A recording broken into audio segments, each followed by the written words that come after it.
से खारिज होना चाहिए था, अखराज नहीं किया।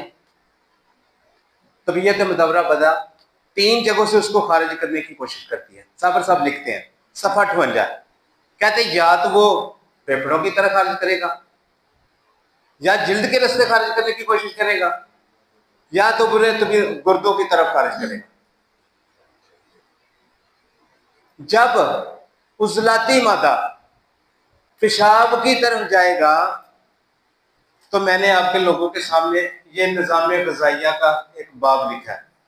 जिंदगी का तजर्बा याद रखेंगे आप मेरी बात को, हमेशा ही अल्लाह के फजल से जब भी किसी की रिपोर्ट देखेंगे तो आपको यही सर्कल नजर आएगा। आंखें बंद करके हुक्म लगाना सीख जाएं। आंखें बंद करके आपको समझ आएगी कि ये फैटी लीवर पेशेंट किस तरह बना है, ये फैट इकट्ठी जिगर के ऊपर किस तरह हुई है, ये हाइड्रोनेफ्रोसिस मुख्तलिफ लफ्ज सुन सुन के तो बंदा परेशान हो जाता है। यार पता नहीं ये नई कौन सी आ गई है, कौन सी ये कैफियत ऐसी है कि जिसको हमें समझ नहीं आई, इन लोगों को समझ आ गई है। इन्होंने जो नाम दे दिया ये इसको समझने के लिए हमारे लिए बहुत आसानी है, परेशान नहीं होंगे। तबीयत मुदव्वरा बदन ने उसको करूरे की तरफ खारिज करने की कोशिश की। अब ये मादा, एक लफ्ज यहां पे मैं आपके सामने और रख देता हूं। इंसानी जिस्म के जितने निजाम है इंतहाई अमानतदार है, इंतहाई यानी एक सेल दूसरे की खुराक नहीं खाता, यह निजाम कुदरत है। जैसे जमीन एक है, उसके अंदर गिरने पड़ने वाले बीज बहुत ज्यादा होते हैं। जमीन से उगने वाला हर पौधा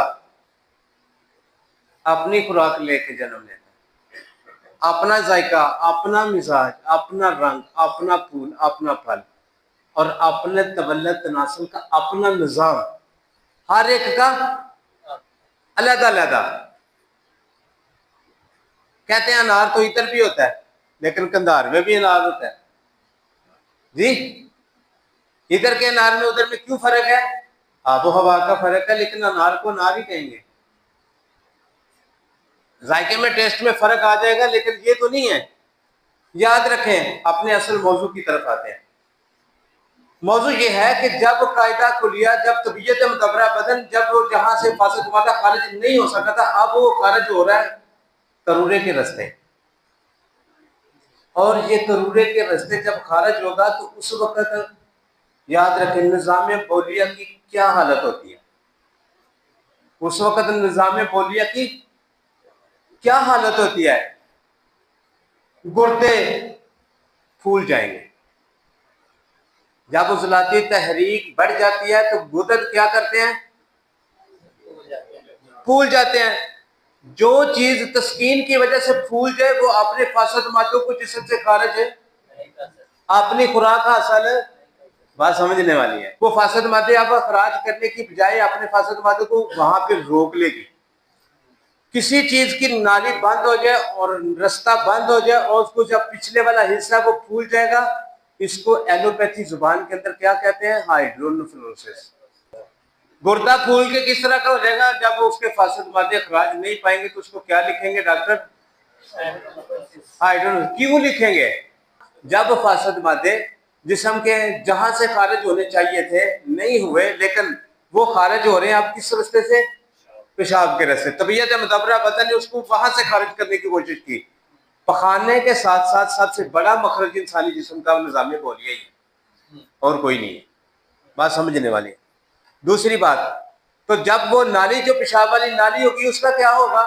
जहां से गुर्दे से नाली पेशाब लेके नीचे उतरेगी, जिसको हालबीन कहते हैं, वो नाली तंग हो जाएगी। उसके अंदर रेत भी बन सकती है, पत्थरी बन सकती है। तो पत्थरी किस तरह की बनेगी? यूरेट्स की। किस तरह की बनेगी?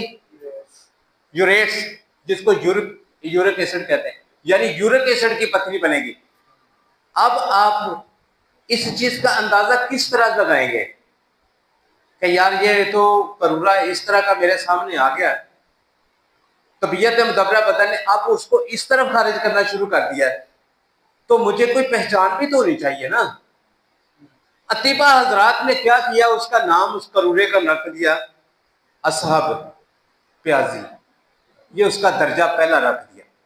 दूसरा दर्जा रख दिया वर्दी, तीसरा रखा अहमर कानी, चौथे का नाम अहमद अख्तम रख दिया। यानी एक तरतीब वाइज, एक तरतीब से ये तीनों चारों नाम रख दिए। क्यों रखे? जब गुर्दा इब्तिदा में फूलता है, अपने फासद मादों को अखराज नहीं कर सकता, तो उसके अंदर रेत गंद रुकना शुरू हो जाता है। वो फूला हुआ जो अल्ट्रासाउंड वाला, सोनोग्राफी वाला, वो कहता है कि यार ये तो हाइड्रोनेफ्रोसिस है, ठीक है। उसके साथ लिखेगा कि यार ये पथरी तो हालबीन के अंदर फंसी पड़ी है जी। तीसरा कहता है इसका प्रोस्टेट का साइज भी बढ़ गया है। क्या कहता है? इसका प्रोस्टेट का साइज भी बढ़ गया है, इसका गदूद भी बड़ा हो गया, इसको गुदा तदानिया कहते हैं। इसके पेशाब वाली नाली तंग हो गई है, इसकी बंदिश बोल आ गई। क्यों बंदिश बोल बनी? क्योंकि उजलात पेशाब को पैदा करते हैं, उजलात गुदत रोके रखते हैं, असाब इसको खराज करते हैं, ठीक है। तो जब उजलाती तहरीक होती है, गुदत के अंदर तस्कीन होती है, तो असाब के अंदर क्या होता है? बवजह तहलील अब पेशाब की कमी आनी शुरू हो जाएगी। क्या होगा? पेशाब का अखराज कम हो जाएगा। क्यों? असाब काम नहीं करते। बात समझने वाली है। एक तरतीब की समझ आई? तो आज मैंने आपके सामने एक तरतीब ये रखी। दूसरी तरतीब आपके सामने ये रखता हूं कि हमारे जो अबाव